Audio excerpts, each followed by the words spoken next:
Ta-da! Ta-da! Good.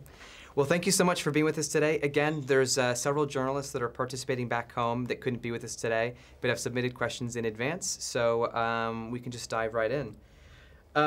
Fred from SciFiWire.com asks, compare your experience on Prince of Persia with being a Bond girl and being in Clash of the Titans in your previous film work. They're very, very different films.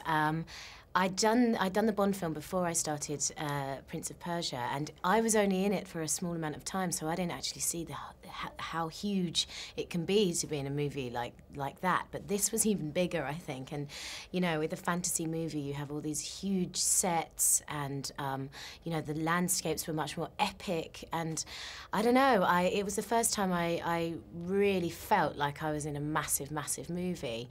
And then I did Clash of the Titans afterwards, which, even though it was a big movie, did feel small in comparison. So yeah, this was for me a really big deal because it was the only girl in the movie as well. So it was pretty immense.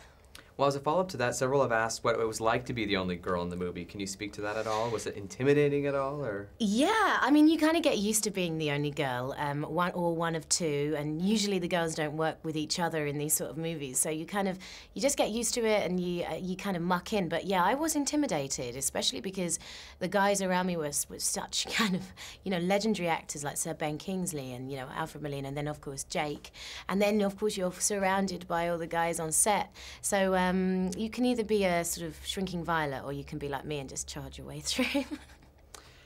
Sean from 411mania.com asks, at the age of 24, did you ever believe that you would reach this level so early in your career, and kind of what's next for you to accomplish as an actress?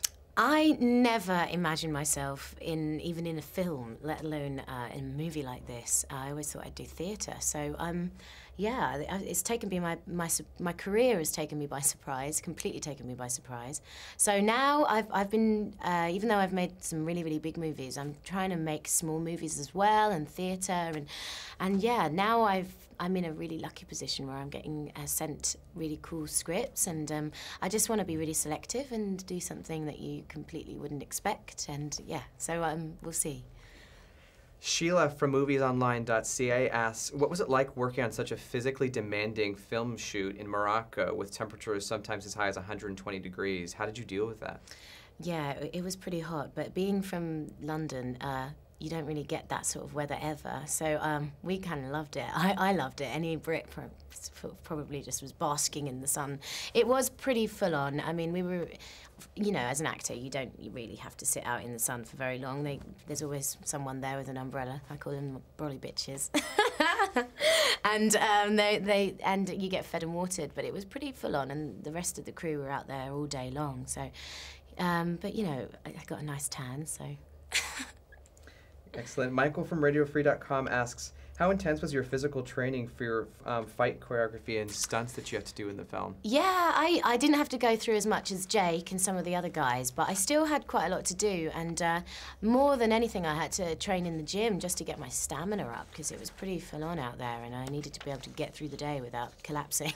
So I was in the gym sort of 6 days a week, and then we went through like a boot camp, a fighting boot camp, where we learned how to fight, and that was pretty fun. I always sort of saw myself as a little bit of a stunt girl, but never had the opportunity to do it. So, and I got to do a lot of my own stunts, and that was really cool as well. Jamie from MovieWeb.com asks, clearly you and Dustin don't meet eye to eye at first, but eventually she comes to see him differently than she did at the beginning of the film. Can you talk about your journey the journey that they go on, rather, and the moment that she realized that Dustin was different than she thought? Yeah, so at the beginning, I'm captured by the Persians, so I don't really like them. And Jake's character, Dustin, is one of those. So there's real, you know, she's quite snooty at the beginning and very, very regal. And then as the film develops, she sort of wears him down, and then realizes that there's a lot more to him. And I think it's when she sees him, you know, sort of mourn his father, I suppose. That's when she really sees that there's something else going on. And I think they play an important role in each other's sort of development, I suppose. And she sort of makes him realize inner self, and he kind of makes her, softens her in a way, or just like opens her up, and takes the strings out of her bow a little bit. Our last question, in keeping with the dagger of time, if you had the power to turn back time and change something, what would you do and what would you change? I wouldn't change a thing in my own life, but I'd like to go back in time anyway, though, just to some sort of eras that I wish I'd lived in, like the 60s.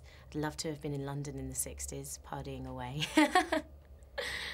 Excellent. Well, thank you so much. I appreciate you being with us today. That's a pleasure. And everybody back home, that concludes our virtual roundtable for today. Gemma, you're the very last one, so appreciate it, and thank you. Thank you. Excellent. Thanks so much.